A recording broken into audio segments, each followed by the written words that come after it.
भगवते वासुदेवाय। ओम नमो भगवते वासुदेवाय।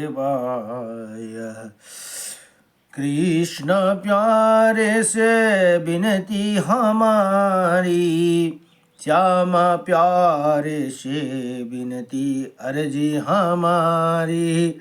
दर्शन दे जाना रे श्याम, दर्शन दे जाना।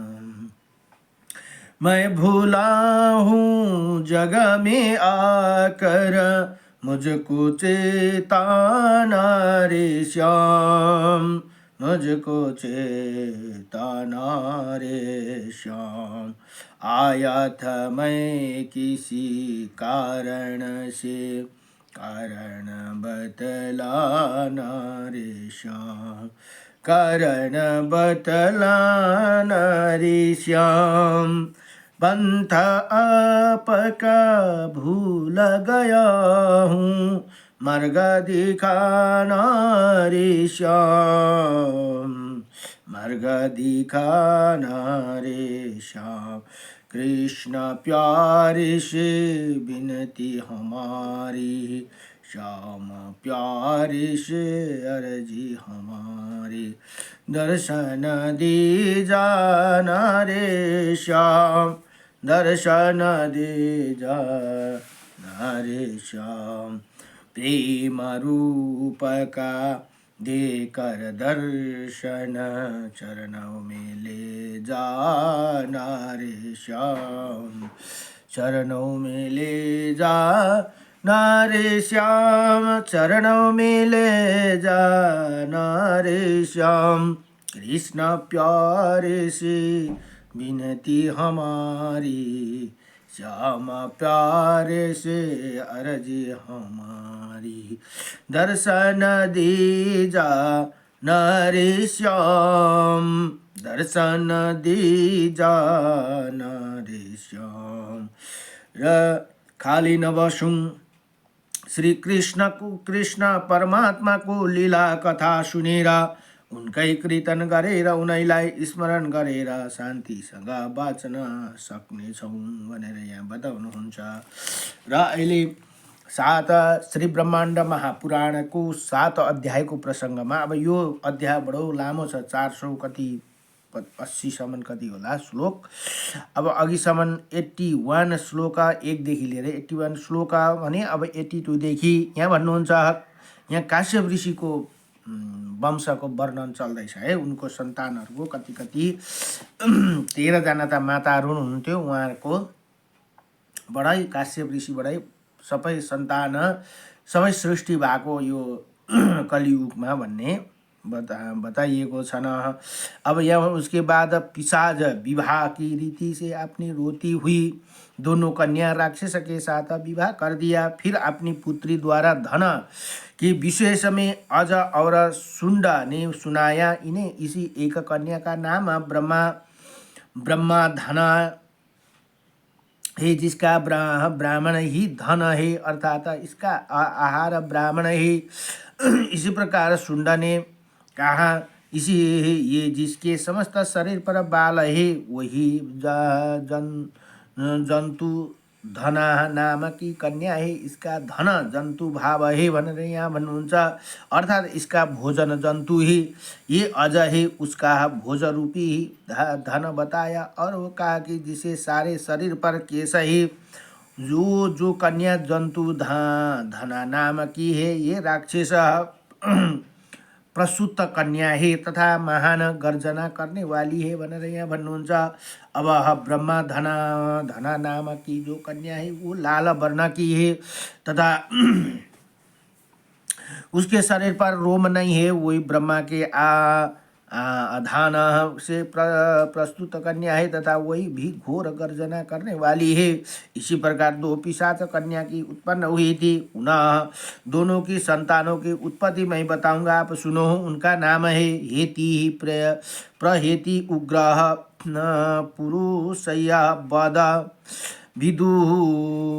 विधुता स्फुर्जा बात आया व्याघ्र और सूर्य, ये 10 राक्षस जंतु घना राक्षस का की संतान है। अब इनमें माल्यवन को सुमति माल्यवन और सुमति हेती के 2 पुत्र है। उनके सुने प्रीति प्रहेति के पुत्र श्रीमान पुलो पुलोमा सुने गए हैं। उन्हें उनसे पुत्र मधु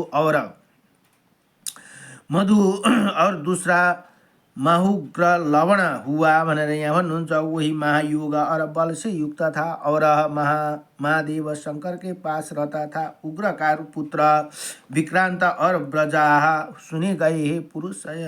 पुरुषय्या के 5 पुत्र थे, जिनका नाम है क्रू, विकृत, रुधिराद, मेधास और बसास नाम से प्रसिद्ध है। बद के 2 दुराचारी पुत्र है, विदन और समन। विदुत का एक रसन नाम का दुराचारी राक्षस पुत्र हुआ। स्फुर्ज के क्षेत्र में निकुंभ नाम का ब्रह्मा राक्षस पैदा हुए भनेर यहाँ बताउनुहुन्छ। अब बात का पुत्र विरोध हुआ तथा आया का पुत्र जनांतक हुआ। व्याघ्र का पुत्र निरानंद हुआ, जो यज्ञ में विघ्न करने वाला था भनेर यहाँ भन्नुहुन्छ। अब सर्प के वंश में, अब सर्पको वंश अगाडि के भए अनेकौं क्रूर सर्प और राक्षस पैदा हुए भनेर यहाँ भन्नुहुन्छ। राक्षसों के घिरे हुए ब्रह्मा धना के पुत्र को शून्य ये यज्ञपति धृति क्षेमा ब्रह्मा पेत यज्ञाः सवातः अभूका और कली और ये सर्प ये 9 ब्रह्मा धना के पुत्र है भनेर यहाँ भन्नुहुन्छ। उनकी सभी बहनों ब्रह्म राक्षस सी थी। उनके ये निम्न बहुत और दारुण स्वभाव वाली थी भनेर यहाँ बताउनुहुन्छ। उरण रक्त कर्णो महाजिहा क्षमा अपहारिणी। इसी ब्रह्म राक्षस के गर्भ से समस्त पृथ्वी पर निवास करने वाला ब्रह्म राक्षस को जन्म हुए। इसी प्रकार इसी राक्षसों को वर्णन किया गया। अब यक्षों के वंशों को सुनिए। अब राक्षसों, अब यक्ष ने अपने की मन से क्रतु स्थली नाम का 5 अवयवों से स्थूल अंग वाली ही अप्सरा को पाने की इच्छा की। उसे प्राप्त करने की चिंता से वो 2 देवधानों में विचरण करता रहा। वही ब्रिभाज सुरभि चित्ररथ विशोका सुमन और उत्तम वन नंद वन ये विचरण करता रहा। उस अप्सरा ने पाने की इच्छा वाले उसे अनेकों रमणीय मार्गों को खोजा। अंत में नंदवन को अनाया अप्सराओं के साथ सिंह पर बैठी हुई उसी अप्सरा को देखा। उसी सब को प्राप्त करने के उसे कोई उपाय नहीं ये सोचता रहा, क्योंकि वो अपने रूप और कर्म से दूषित था। अतः उसे पाने का उसे कोई उपाय नहीं दिखाई दिया। उसने सोचा कि मुझे हिंसक प्राणी से सभी प्राणी डराते हैं, तब इस सब सुंदर अंग वाली सर्वग सुंदरी को कैसे प्राप्त कर सकूं। उसके बाद उसने मन में एक उपाय सोचकर सुंदर बसुरुचि नाम का गंधर्व का सुंदर रूप बना लिया। अनेकों उसके बाद अप्सराओं को मध्यम स्थित कृतु स्थला अप्सरा को उसने पकड़ लिया। उसी अप्सरा ने उसी बसुरुचि जानकर पूर्ण सद्भाव के साथ व्यवहार किया। व्यवहार किया। वही सात सम्यक प्रकार से मिल गया और वो अप्सराओं के देखते हुए उसी 7 पुत्र के लिए समागम किया। देखते हुए समागम करते हुए उसी अप्सरा लोभी यक्ष ने कोई शंका नहीं की। उसके बाद सम्यक सिद्धि के फलस्वरूप उसने शीघ्र ही पुत्र को प्राप्त किया। वो बहुत लंबा चौड़ा था। उसका जन्मते ही वो शोभा संपन्न हो गया और जन्मते ही उसके अपने पिता से कहा कि मैं राजा हूँ। उसके बाद पिता ने पुत्र से कहा कि तुम्हारा नाम रजत नाभ होगा। ये रजत नाभ माता के समान सुंदर और पिता के समान पराक्रमी था। ऐसे का पुत्र के उत्पन्न हो जाने पर वो यक्ष अपने वास्तविक स्वरूप में आ गया। प्रायः बड़े बड़े राक्षस और यक्षों को अपने रूप छिपाया हुआ रहते हैं।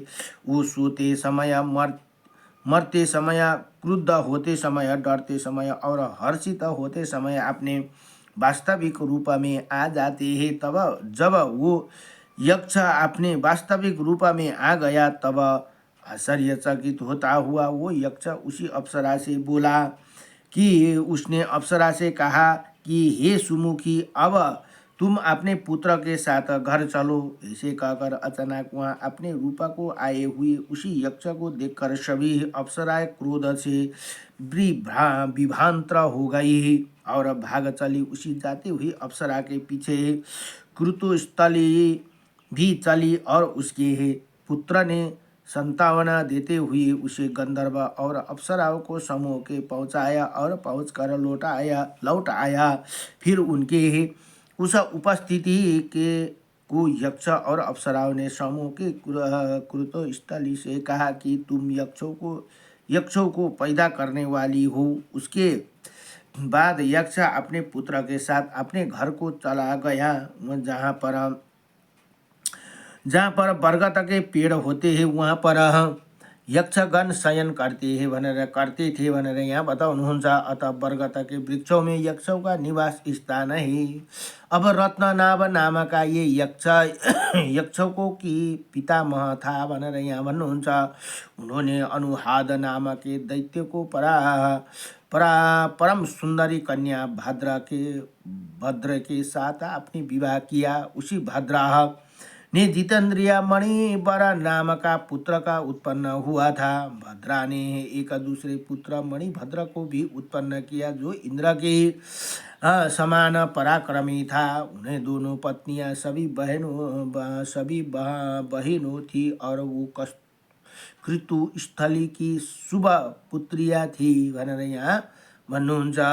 उनका नाम पुण्य जननी और देव जननी था।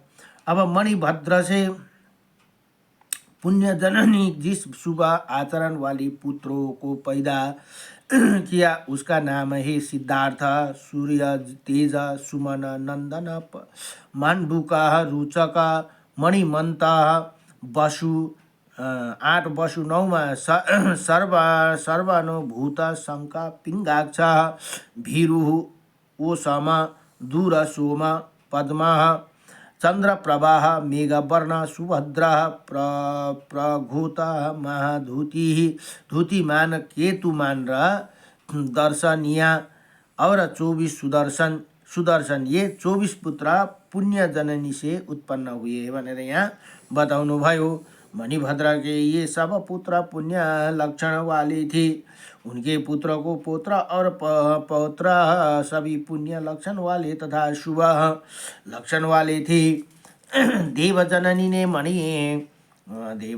ने मणिवीर के संयोग से पूर्ण भद्र हेमवंत, मणिमंत्र, विवर्धन, कुश, चर, पिसंग, स्थूलकर्ण, महामूद, श्वेत, विमला, पुष्पदंत, जायावाह, पद्मवर्ण, सुचंद्र, पक्ष बालक, कुमदाक्ष, सुकुमल, बुद्धिमा, वृद्धमान, हित, पद्मनाभ, सुगंध, सुवीर, विजय, कृत, पूर्णमासा, हिरण्याक्ष और सारण, मानस नाम शुभ पुत्रों को उत्पन्न किया। जम्मा 29 जना पुत्र उत्पन्न भए। मणिवर के ये पुत्र यक्ष गुहा का नाम स्मरण किए गए थे। वही सभी सुंदर रूप वाले, सुंदर भेष वाले, माला धारण करने वाले और प्रिय देखने वाली थे भनेर यहाँ बताउनुहुन्छ। उनके पुत्र और पौत्री की संख्या सैकड़ों से हजारों तक थी। खसा के दूसरे पुत्र इच्छा अनुसार रूप धारण करने वाले राक्षस थे। उनमें से जो प्रधान वीर्यमान है उनका नाम सुनिए। उनका नाम थे लालबी क्रथन भीम सुमाली मधु विस्फुर्जन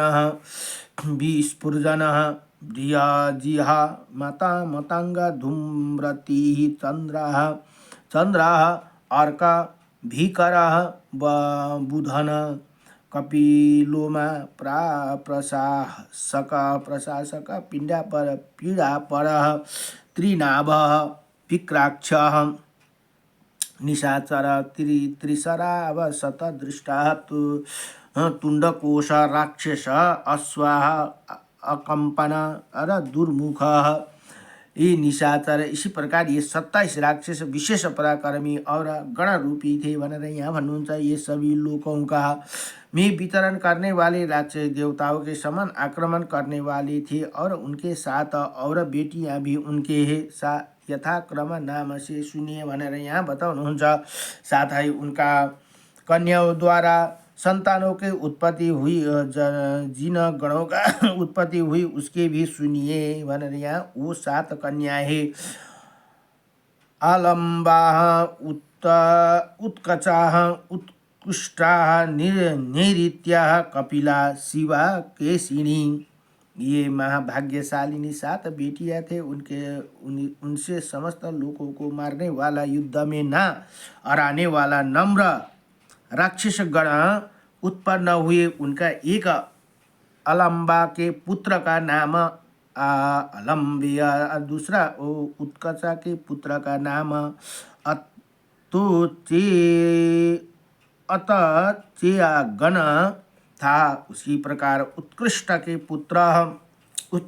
का पुत्र उत्कृष्टाय गण हुए तथा शिवा के पुत्र गण सेव्य गण हुए। उसी प्रकार नैऋत्य के पुत्र को नैऋत्य गण कहा गया जो भगवान शंकर के अनुचर थे भनेर यहाँ बताउनुहुन्छ।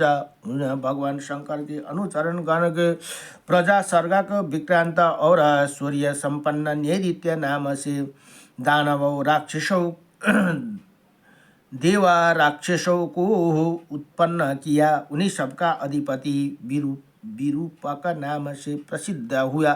अब नैऋत्य का नाम उदंडम स्वभाव वाले उन महात्मा देव राक्षसों से सैकड़ों गण प्राय जगत पति ही शंकर भगवान अनुचर हुए। महात्मा देव दैत्य राजा कुम्भने महाबलवान महापराक्रमी परमसाहसी एवं विशाल शरीर कपिला से कपिलय नाम का दैत्यो एवं राक्षस को पैदा किया। कपिला नाम का यक्षों ने केशिनी के गर्भ से अन्य जनों को उत्पन्न किया जो बहुत ही वैशाली राक्षस थे। केशिनी की पुत्र नील जो क्षुद्र राक्षसी थी उसे संयोग से अब अलाम्बीगण के द्वारा उत्पन्न सुर शिकर राक्षस के द्वारा अनेकों राक्षसगण पैदा हुए। उन सब राक्षसों का नाम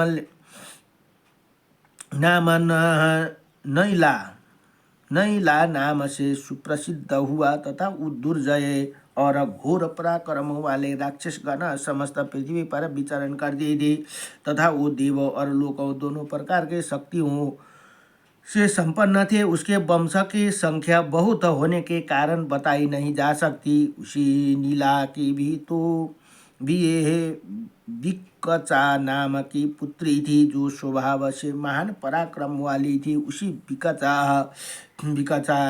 में भी कुरूप नैऋत्य द्वारा अति घोर स्वभाव वाले राक्षस को जन्म हुआ। उनका क्रम अनुसार वर्णन सुनो। ये अति घोरा राक्षसगण कराल दांतों वाले, विकृति आकृति वाले, बड़े बड़े कानों वाले और बड़े बड़े पेटों वाले थे। उनके नाम है हारक, भीषक, कलामक, रेखाक, पिशाच, वाहक, त्रिशाक। ये सब भूमि राक्षस थे। मंद स्वभाव वाले और कठोर पराक्रम वाले थे। अनेकों बार उनके अनेकों आकारों और में हो जाती थी, जैसे कि किसी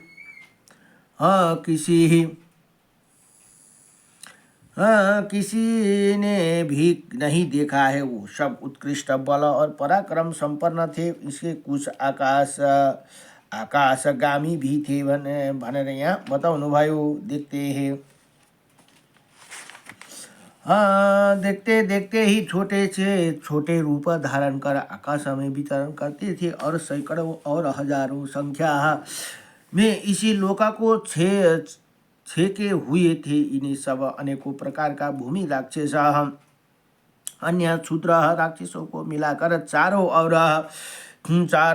ओर से प्राय सभी देशों की आक्रांता कर लिया था। संक्षेप में उन राक्षसों को 8 माता कहा गई है। 8 माताओं के अनुसार उन्हें 8 विभाग में प्रसिद्ध हुए, जो पूर्व से लेकर इसी प्रकार भद्र का और गण का नाम निकार है, जिनमें कुछ ज्ञानों की उत्पत्ति करने का 1 लाख संख्या वाली मृत्यु लोक में विचरण करने वाली राक्षस गण से दूसरी माता पुतना नाम का मातृसामान्य है, जो भयंकर भूत है। यही पुतना मनुष्य लोक में बच्चे को पकड़ने वाली और उन्हें मारने वाली स्कंद ग्रहादिक आपका त्रास आदि और कुमार गण, इन सब बालकों को कष्ट देने वाले समझना चाहिए भनेर यहाँ बताउनु भयो। माया करने वाले माया का नाम ग्रह स्कंद नाम का ग्रह तथा कुमार नाम का ग्रह तथा पुतना नाम का भूत ग्रह, जो लोक में अनेकों प्रकार के विघ्नों को पैदा करने वाली, इसी प्रकार वो हजारों गण तथा इसी पृथ्वी पर विचरण करने वाली ये पुण्यशिला और पूर्ण भद्रा स्मरण किए गए 100 और राक्षस गण, जो पुलत्स और अगत्य ऋषि की संतान है तथा जो नैऋत्य राक्षस के उनके राजा अलकाधिपति ही कुबेर हुए। यक्षगण देखने मात्र से ही मनुष्य को मांस रक्त और चर्बी को पी जाते हैं। राक्षस मनुष्य के शरीर में प्रवेश कर मांस रहित तथा चर्बी को पीते हैं तथा पिशाच कष्ट देते हुए मांस रक्त और चर्बी को पीते। सब संक्षेप में सब देवताओं के लक्षणों से संपन्न होते हैं। वो सब देवता समान तेजस्वी, वैशाली, ऐश्वर्यशाली एवं इच्छा अनुसार रूप धारण करने वाले हैं। अनुपम शक्ति संपन्न, विशेष कांति ही वाले और सभी प्रकार का लोग द्वारा नमस्कारणीय सूक्ष्म रूपा धारण करने वाला ओजस्वी बुद्धिमान, वर देने वाला तथा यज्ञ को कराने वाला, यही ही देवों का लक्षण है। उसी प्रकार इनमें है इनके भी है गंधर्व और अप्सराओं के दोनों से 3 पादों को हीन होते हुए, अर्थात गंधर्व और अप्सराओं को देवों से 3 अथवा 4 से कम होते हैं। देवों का चौथाई और तथा गंधर्वों के 3 पादों की 3 गुहा का यक्ष और राक्षस की होते हैं। एक राक्षसों को 3 गुणा हीन पिशाच होते हैं। इसी प्रकार धन रूप आयु बल धर्म ऐश्वर्य बुद्धि का वेद ज्ञान और पराक्रम में देवता असुरों से परस्पर 3 पाद पर हनीयता होती है भनेर यहाँ बताउनु भयो। गन्धर्व आदि ये सबै पिशाच तक नर तक 4 देव योनि होते हैं भनेर यहाँ बताउनुहुन्छ।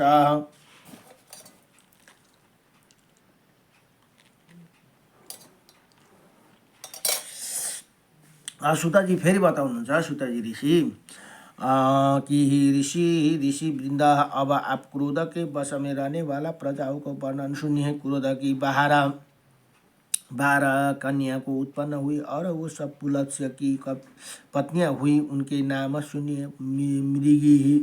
मृगी मंदा, हरिभद्रा, इरावती, भूता, कपिशा, दिष्टा, ऋषा, तीर्था, श्वेता और सरमा सुरमा नाम की सुने गए हैं। ये मुर्गी के पुत्र हिरण्य मुर्गी हूँ।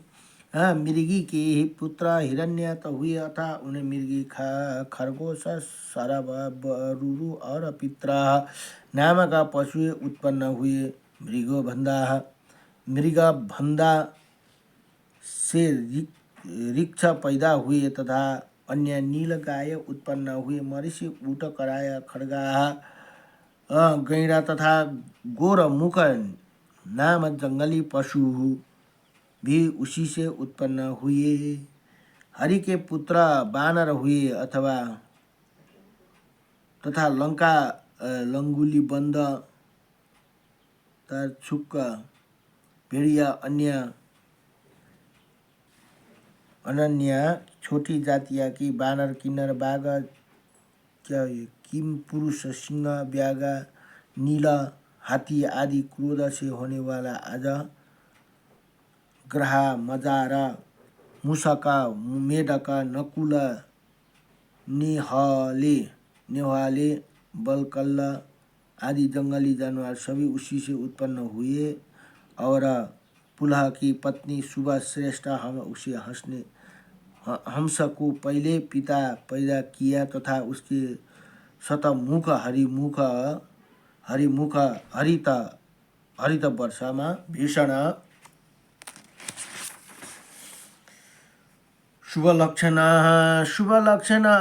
प्रतीता प्रतिमा मथिता हरिना तथा लंगली क्यों उत्पन्न किया भनेर यहाँ बताउनुहुन्छ।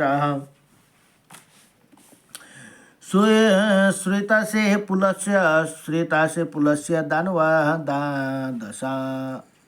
दशा वानर पुत्रों को जन्म दिया जिनके नाम है उर्दा, दृष्टि, कृताहार, सुब्रत, विनीता, ध्रुव और पारिजाता, सुजाता और हरिदास, पुण्यकर और क्षेमा मूर्ति तथा ये सभी राजा हुए। उनके पुत्र और पौत्र ये सभी बलवान एवं दुख से थे। सभी बुद्धि को देव, दानव और मनुष्य के द्वारा नहीं जाने जा सकती थे। अब तथा यक्ष, भूत, पिशाच, राक्षस, सुंदर, सर्प द्वारा अविनाशी विशेषों अथवा अन्य शास्त्रों द्वारा उनकी मृत्यु नहीं की जा सकती थी। वो सभी ही पृथ्वी, आकर, पाताल, जल, वायु से बिना गति को रुके हुए जा सकते थे तथा सभी अविनाशी थे भनेर यहाँ बताउनुहुन्छ। अब 10,000 करोड़ दक्षिणा और सैकड़ों अन्न, हजारे और हजारों के और सैकड़ों के महाप्रसाद, शंख 10 अरब 60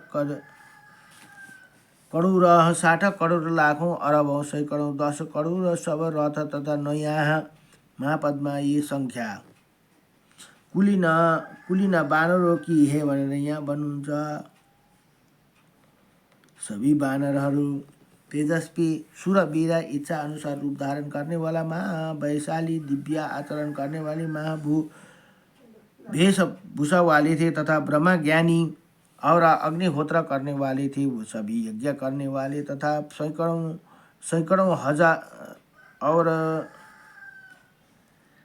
और हजारों यज्ञ करना कुशल थे। वो सब मुकुटों, कुंडलों, हाथों, कुरूप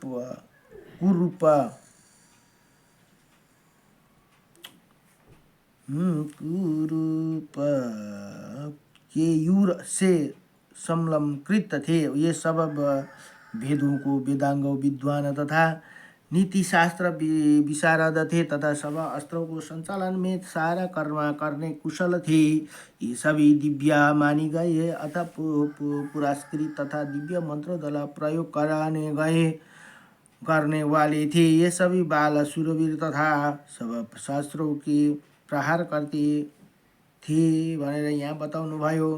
अब सभी दिव्य स्वरूप को धारण करने वाला और जरा मरण से रहित उन महापशुओं से भी कुलीन 10,000 के मेरु के पास चारों और हेमकूट हिमालय ने उसे निषद गंधमादन पर्वत पर 7 द्वीपों में उन्होंने अपने पर बनाए थे। जिस घरों की विश्वकर्मा ने स्वयं बनाया था भनेर यहाँ भन्नुहुन्छ। यति भनेर आज अब 82 देखि 115 सम्म पढियो। कति छ जम्मा यो भने 400 समथिङ 400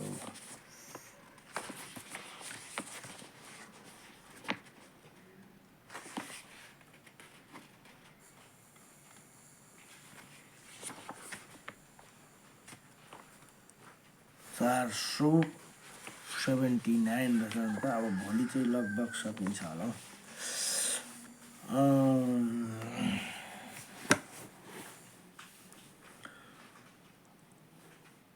यो एक पढ़ना चाहिए। अनेकों आकारों और प्रकार वाले नगरों में विभूषित और सभी रीतों में रमणीय उसके उदाहरण थे। अनेकों प्रकार का वो दिव्य भक्ति कृत अनुलेपनों से घर की भूमिया पर सैयों पर फूलों की सुखदायक गंधों फैलती रहती थी। सब रत्नों के व्याप्त मानिस सिद्धि को स्थिति दिव्य आभूषण भूषित बानरों 7 अमृत भक्ष से मिश्रित अंगूर से बनी हुई शराब की पीले हुए देवगण के समान क्रियाशील एवं विकासशील थे भनेर यहाँ बताउनुहुन्छ। मुख्य देवों का गंधर्व उनके पुत्र सुखा में रहता धर्म विरोह सक्त वर प्राप्त युद्ध में कुशल और महाबली थे। वो सब प्राणियों के महान थे और देवों और ब्राह्मणों को कुशल थे। ये सब निष्पाप सत्य प्रतिज्ञा वाले ही और बहुत बोलने वाले थे। बन रहे यहाँ सब वो सब के सब मिथ्याभाषी क्षमावान और अत्याचार पर्यंत थे। वही सब की सब शोभा थे तथा ब्राह्मणों ने उन्हें स्वयं ही उत्पन्न किया था। राम की भक्ति के नियमित बन की शोभा और रूपा गुणाकार ब्रह्मा ने स्वयं उनके उत्पन्न किया। कपिलों का ये अवतार सब पापियों का विनाश करने वाले भगवान राम की भक्ति के नियमित हुआ था वो अवतार धन्य पुण्य परम यस्य रमणीय और सुखदायक था। उसी का वर्णन किया जाएगा। अतः ये आप की साधना होकर सुनिए। अब ऊर्ध्व दृष्टि का व्याप्ता व्याघ्र नाम का बलि पुत्र हुआ। व्याघ्र के 5 भाई और उसके बहनों भी थी। अतः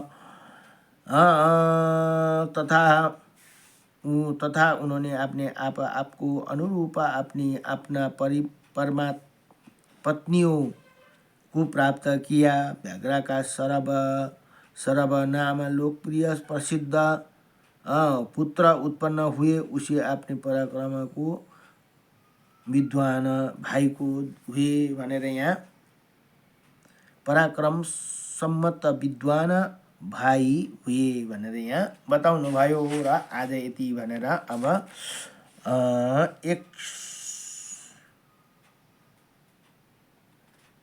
206 अध्याय सकियो। नमो भगवते वासुदेवाय नमः। नमो